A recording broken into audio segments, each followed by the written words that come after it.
Bonjour mesdames et messieurs et bienvenue à ce bulletin d'information. Ouvrons ces bulletins avec une brève. La première ministre Judith Suminwa a interdit à son gouvernement le recours abusif à la procédure de gré à gré dans le cadre de la passation de marchés publics. La procédure de gré à gré est une méthode d'attribution directe d'un marché public sans appel d'offres utilisée dans des cas exceptionnels. Cette procédure exige néanmoins l'accord préalable de la Direction générale du contrôle de marchés publics.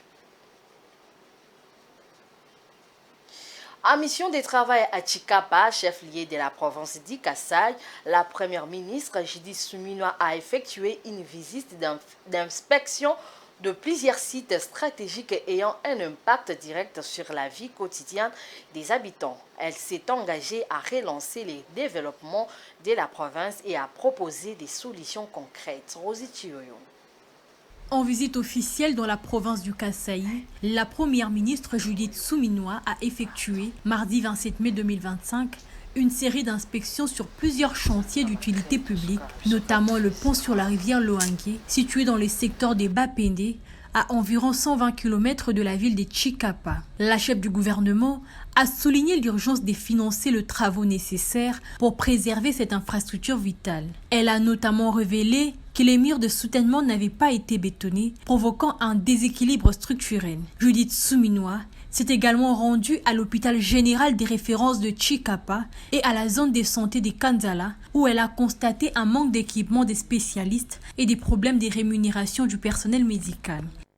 Le grand problème qu'on a ici, c'est qu'avec la RN1, il y a pas mal d'accidents qui se produisent et il y a beaucoup d'accidentés, mais les hôpitaux ne sont pas suffisamment équipés. Il n'y a pas de scanner. Donc faire des diagnostics, c'est difficile. Il n'y a pas de spécialistes. Donc ça aussi, c'est des choses que je vais pouvoir discuter avec le ministre de la Santé et voir qu'est-ce qu'on peut faire pour avancer. J'ai constaté ici que dans le cas de la couverture santé universelle, la gratuité de la maternité a démarré. C'est une bonne chose. Mais il faut regarder aussi les autres aspects au niveau hospitalier. Et l'autre problématique qu'on devra discuter et avec budget, finances, santé, mais aussi fonction publique, c'est la rémunération des médecins et infirmiers, mais aussi. La première ministre a également visité le site du ravin Sokajik pour évaluer l'avancement de travaux financés par son gouvernement. Elle s'est ensuite rendue au chantier du bâtiment de construction destiné à bâtir l'Assemblée provinciale du Kasaï, ainsi qu'aux travaux de la route Chikapa-Kanjanji, exécutés par la société Toa Investment. Restons toujours dans les Kasaï, cette fois-ci à Kananga, au cœur du Kasaï central. Une menace silencieuse gagne du terrain jour après jour. Plusieurs têtes d'érosion rongent les terres, menaçant des écoles, des centres de santé et des maisons d'habitation. Cette fois-ci, cette situation est due à l'intensité des pluies et à la construction anarchique, indique la nouvelle société civile. Suivez. La ville de Kananga est sous la menace de plus de 70 têtes d'érosion, selon les estimations de la nouvelle société civile, une situation qui inquiète les habitants de cette ville. Chaque pluie creuse un peu plus des failles béantes, plongeant les habitants déjà fragilisés par d'autres problèmes dans l'angoisse. Notre ville est actuellement menacée par plusieurs têtes d'érosion qui risquent de la faire disparaître la carte de la RDC si rien ne fait. Ces têtes d'érosion menacent principalement les habitations de privés, les édifices publics, les routes, les établissements publics. Voilà, aujourd'hui, la population de la ville de Kananga est en train de connaître ces catastrophes naturelles qui est à la base de beaucoup de de perte de parcelles, de maisons. Il y a des gens qui sont aujourd'hui, qui errent ça et là parce qu'ils manquant là où passer une nuit, là où dormir, là où vivre, les parcelles, leurs habitations, englouties par les têtes d'érosion. Cette situation met en lumière les défis environnementaux et socio-économiques auxquels est confronté le Kasaï et plus largement la République démocratique du Congo. Elle illustre la nécessité d'une planification urbaine rigoureuse et d'un investissement accru dans la résilience environnementale. Les inondations et érosions exacerbées par le changement climatique interrogent sur la stratégie et les moyens déployés pour garantir la sécurité des populations et protéger des infrastructures essentielles telles que des écoles. Et pour finir, prenons cette information en international. La communauté économique des États de l'Afrique de l'Ouest célèbre ses 50 ans en ce jour.